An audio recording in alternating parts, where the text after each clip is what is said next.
जैन साहब, इसलिए बहुत जरूरी था सरकार के लिए कि ये उनको वहां से दूसरे किसी डिपार्टमेंट में। हाँ जी जैन साहब, मेरा सवाल सुनिए। मैं तो ये सोच रही हूँ कि ये 15 दिन जो निकल गए, इन्वेस्टिगेशन किस तरह से हैम्पर होता है इन तमाम केसेस में?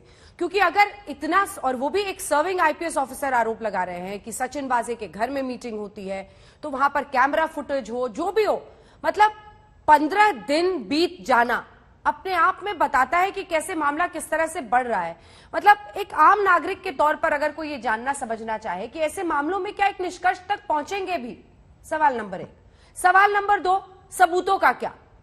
क्योंकि गृह मंत्री हैं, लगातार रहे 15 दिन, तमाम लोग हैं, कौन सी फुटेज, कैमरा फुटेज हो, जो भी, जो बहुत ही एक तरह से इंपॉर्टेंट एविडेंस हो सकता है, वो सब अभी तक बरकरार उसी तरह से है। इसकी गारंटी कौन देगा? इसकी कोई गारंटी नहीं है। देखिए, उनके निवास स्थान का सीसीटीवी कैमरा है, उनके कार्यालय का सीसीटीवी कैमरा है, जहां वो बोलते हैं कि हॉस्पिटल में रहे या नागपुर में अपने घर में क्वारंटाइन रहे, वहां की कोई एविडेंस है। अब आप देखिए कि सचिन वजे के केस में एनआईए ने कहां से सीसीटीवी फुटेज निकाली।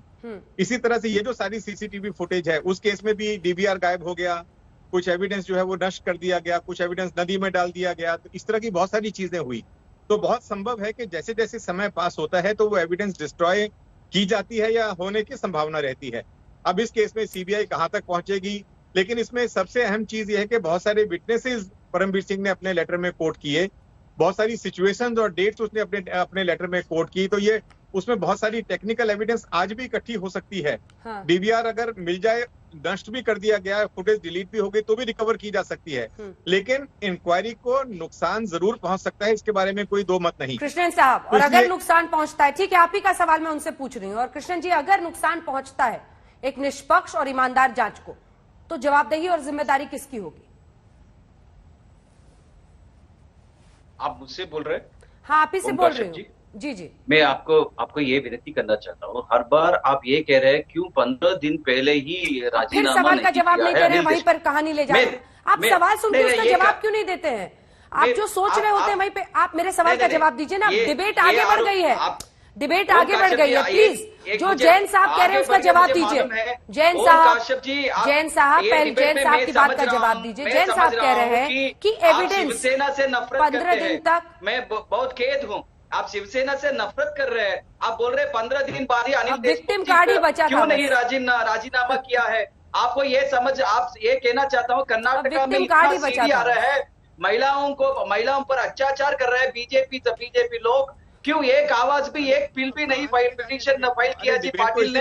पाटिल की नहीं, पाटिल जी, आपके जान के लिए कोई खतरा नहीं है। जवाब नहीं है। पत्रिका समावेश में ऐसा बता रहे हैं कि वो उनको एक ही चीज मालूम है, एक ही सेंटेंस पकड़ के बैठे हुए हैं। आप मुद्दे पे बात कीजिए ना, और विक्टिम कार्ड खेलना बंद कीजिए। मुझे नहीं लगता आपकी पार्टी के लोग विक्टिम कार्ड खेलने में विश्वास रखते हैं। ये बाल ठाकरे की पार्टी है, भूलिएगा मत। इसलिए विक्टिम कार्ड जेब में रखिए, सवाल का जवाब दीजिए। पीके जैन साहब कह रहे हैं कि 15 दिन बीत गए हैं, ऐसे मामलों में एविडेंस के साथ छेड़छाड़ का सबसे बड़ा खतरा रहता है। वो होम मिनिस्टर बने रहे, अगर एक निष्पक्ष और ईमानदार जांच नहीं हो पाती है तो जवाबदेही किसकी होगी? काश्यप जी, मैं यही कहना चाहता हूँ, ये 15 दिन का बात नहीं है। कभी भी महाविकास आघाड़ी इन्वेस्टिगेशन को बर्बाद नहीं करेगा। आज आके हाईकोर्ट नहीं प्लीज जैन जी, मुझे एक मौका दीजिए। हाईकोर्ट ने साफ सीबीआई को प्रिलिमिनरी इन्वेस्टिगेशन करने के लिए है, इसलिए इधर उधर की बात नहीं, मुझे लगता है इससे बेहतर रवि श्रीवास्तव डिफेंड करेंगे। रवि श्रीवास्तव सचिन वजे के पास सवाल है कि आप रवि श्रीवास्तव क्या किया, आपको मालूम है ना क्या किया? रवि श्रीवास्तव, देखिए, जनता शॉक में है, और सिर्फ मुंबई की, महाराष्ट्र की नहीं। रवि जी, पूरा सवाल सुनिए, आप भी शॉक्ड हुए होंगे।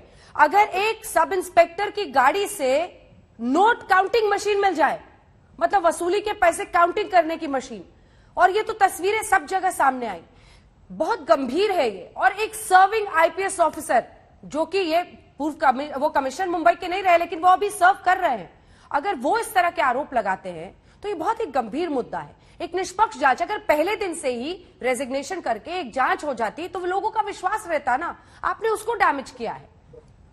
रवि जी। अंजना जी, आपकी बात ठीक है।